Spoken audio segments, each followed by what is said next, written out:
Hello students, कैसे हैं आप लोग। आज हम इलेक्ट्रिक पोटेंशियल में नया टॉपिक पढ़ेंगे, that is electric potential at any point due to an electric dipole. इसके लिए हमारे पास एक इलेक्ट्रिक डाइपोल है। ये इलेक्ट्रिक डाइपोल का माइनस क्यू चार्ज है और ये इलेक्ट्रिक डाइपोल का प्लस क्यू चार्ज है। जैसा कि हम जानते हैं, जो इलेक्ट्रिक डाइपोल होता है उस पर दो चार्जेस होते हैं, that is plus and minus. दोनों इक्वल होते हैं, बस उनका साइन क्या होता है, अपोजिट होता है। और ये क्या हमारे पास डाइपोल इसका सेंटर है, डाइपोल का ये सेंटर है, that is point O. Okay, तो हम किसी एनी पॉइंट पे इलेक्ट्रिक पोटेंशियल निकालना चाहते हैं। तो मान लेते हैं हमारे पास वो पॉइंट कहाँ है, पॉइंट पी है, जो सेंटर ऑफ डाइपोल से कितने डिस्टेंस पे है, आर डिस्टेंस पे है। तो हम इस पॉइंट पी पे इस इलेक्ट्रिक डाइपोल की वजह से इलेक्ट्रिक पोटेंशियल फाइंड करेंगे।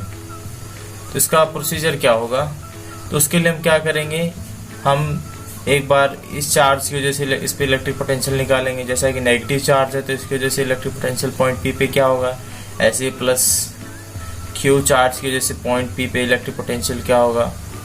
तो उन दोनों ही पोटेंशियल को हम ऐड कर देंगे। जैसा कि हमें पता है जो पोटेंशियल क्या है वो एडिटिव नेचर का है, यानी कि अगर there are number of charges, सभी के पोटेंशियल अलग अलग है, तो हम सभी के पोटेंशियल को क्या कर सकते हैं, हम ऐड कर सकते हैं। ओके, तो हम सेपरेटली वन बाय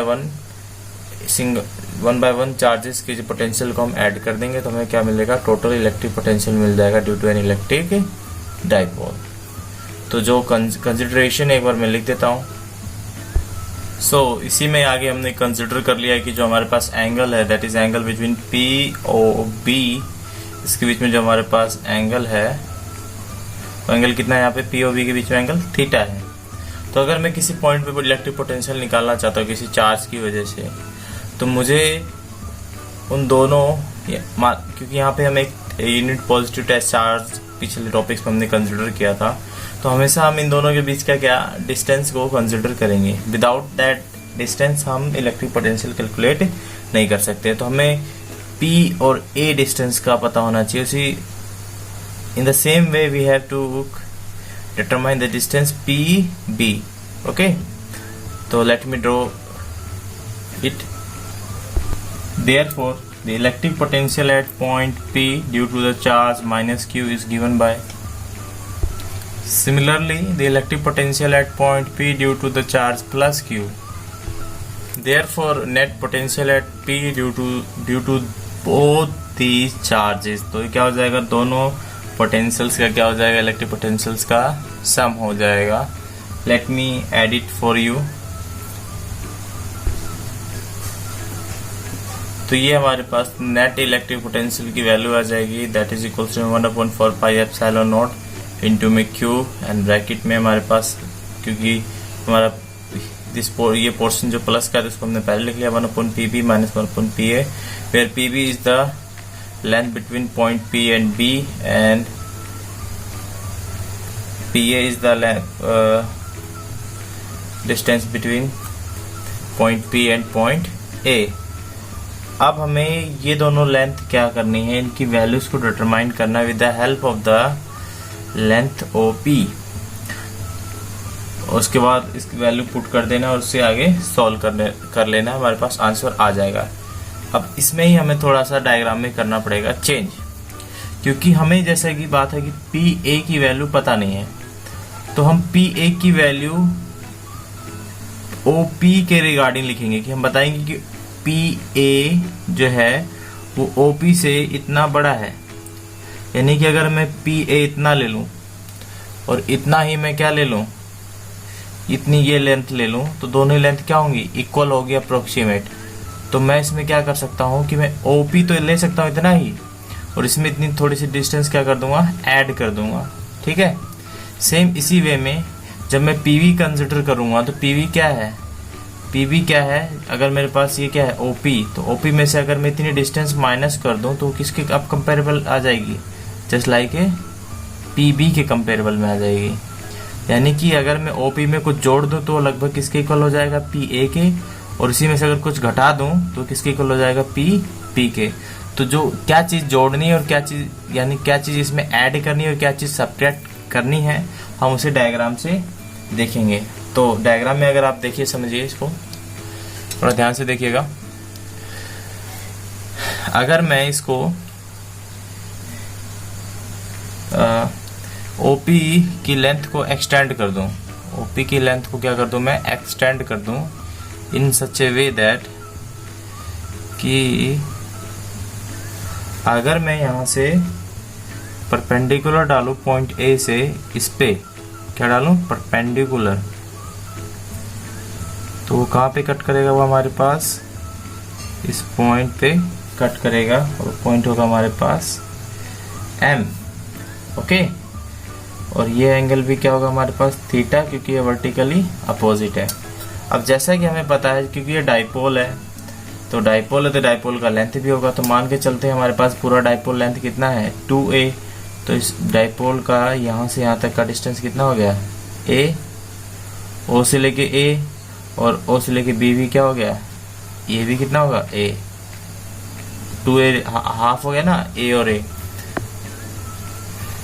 तो अगर ये लेंथ यहाँ से यहाँ तक कितनी है, a, ये एंगल क्या है, थीटा, तो इसका जो ये कंपोनेंट होगा OM, वो कितना होगा, वो क्या हो जाएगा आपका, वो भी क्या हो जाएगा, a cos थीटा। उसको मैं अभी आपको समझाऊंगा।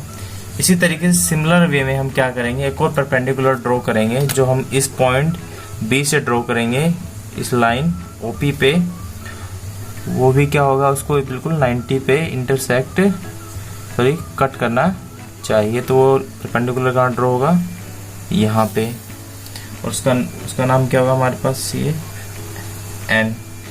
ये भी क्या होगा हमारे पास, 90 का होगा। ये भी क्या था हमारे पास, 90 का होगा। ओके, तो अब आप यहाँ से क्लियरली देख सकते हैं कि अगर मैं PB को लगभग क्या मान सकता हूँ, PM मान सकता हूँ। अगर उसमें मैं OP में क्या करूँ, OM ऐड कर दूँ, तो ये दोनों चीज़ें क्या हो जाएंगी, अप्रोक्सीमेटली इक्वल हो जाएंगी। तो मैं PA को रिप्लेस कर सकता हूँ किससे, PM से। इसी तरीके से मैं PB को रिप्लेस कर सकता हूँ किसको, PN से, जब मैं पूरे इस OP में से, यानी पूरे R में से इतनी डिस्टेंस को क्या कर दूंगा, माइनस कर दूंगा। चलिए इसे मैं आगे मैथमेटिकली करके बता देता हूँ आपको। आप इस डायग्राम को ध्यान रखिए, ये क्वेश्चन इजीली हो जाएगा। तो जो हम BN परपेंडिकुलर डाल देंगे यहाँ पे और AM परपेंडिकुलर डाल देंगे यहाँ पे इस लाइन पे, तो इस वजह से हमारे पास जो OM की वैल्यू निकल के आएगी वो क्या आएगी, A cos थीटा आएगी।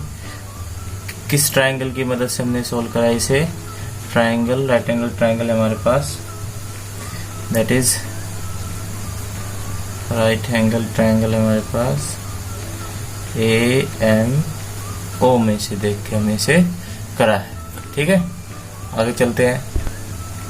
If we see the diagram clearly we can write PA approximately equals to PM, okay, and PM is equals to, जो PM है हमारा किसके इक्वल होगा, PO प्लस में OM।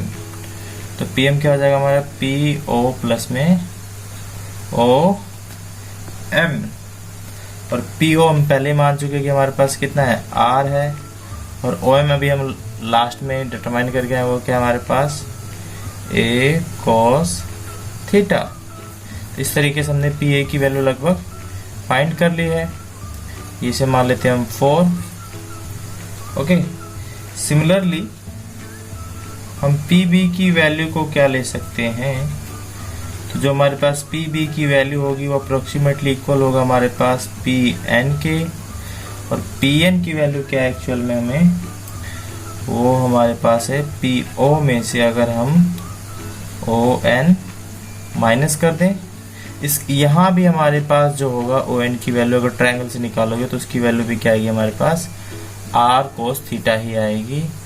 आप ट्रायंगल से सॉल्व करके देख सकते हो, तो आएगा हमारे पास R minus A cos theta. ये हो गया इक्वेशन नंबर 5। और यहाँ पे बता सकता हूँ मैं आपको, जो ON है उसकी वैल्यू है हमारे पास A cos थीटा। ओके, तो अब अगर हम ये जो हमारे पास इक्वेशन नंबर 4 एंड 5 आई है, और इसको हम अगर इक्वेशन नंबर किस में पुट कर दें, 3 में, कहाँ पे, यहाँ पे, और यहाँ पे ये वैल्यूज को पुट कर दें, तो क्या होगा, using equation 4 and 5 in 3।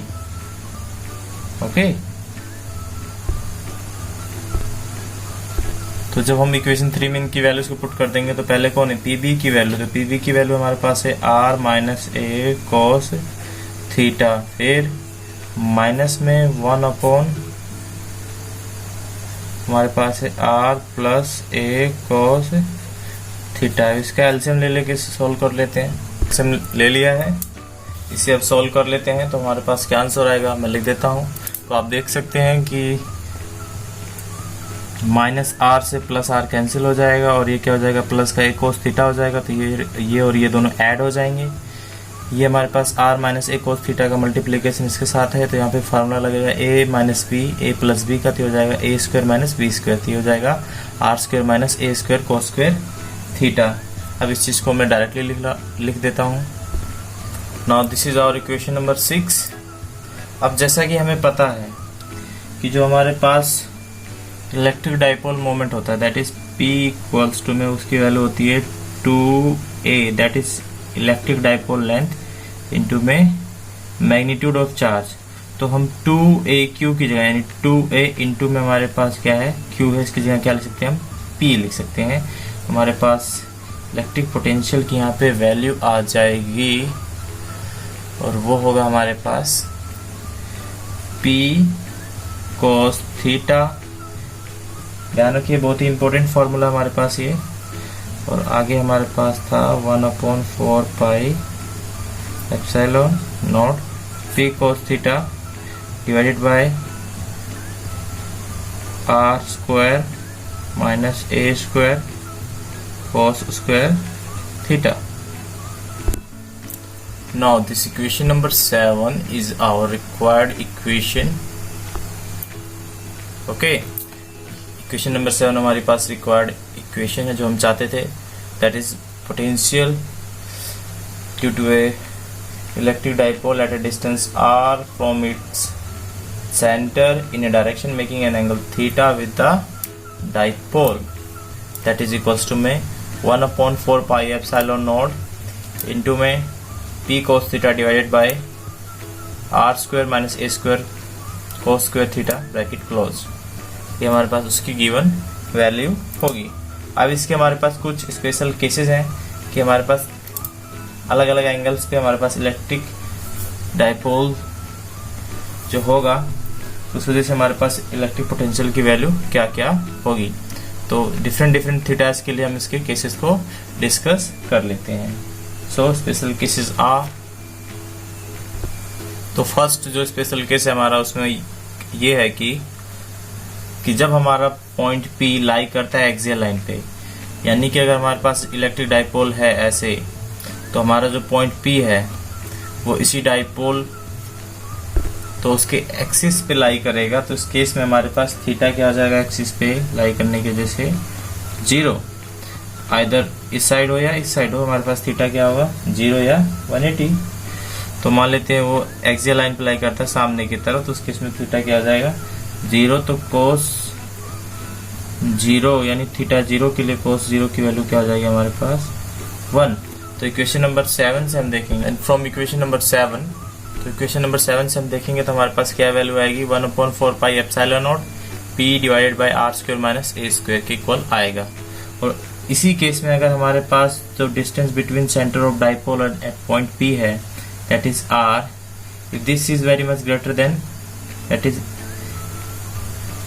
A, तो मान के चलेंगे हमारा जो R स्क्वायर होगा वो और भी ज्यादा बड़ा हो जाएगा as compare to A square का। So R square is much larger than A square. तो उस केस में हम A स्क्वायर की वैल्यू को नेग्लेक्ट कर सकते हैं। ओके, तो हमारे पास वैल्यू जो आएगी निकल के तो हो जाएगी 1/4 pi epsilon naught P bye R square. Okay, तो ये हमारे पास एक्सियल लाइन पे इलेक्ट्रिक डाइपोल मोमेंट की एक्सियल लाइन पे हमारे पास, तो एक्सियल लाइन पे जो हमारे पास इलेक्ट्रिक पोटेंशियल की जो वैल्यू होगी due to electric dipole moment या इलेक्ट्रिक डाइपोल की वजह से, तो उसकी वैल्यू आएगी हमारे पास V is equal to 1/4 pi epsilon naught P bye R square. This is our equation number 8. Similarly, when point P lies on equatorial line, when P lies on equatorial line, तो उस case में क्या होगा? Equatorial line of dipole, तो उस case में क्या होगा?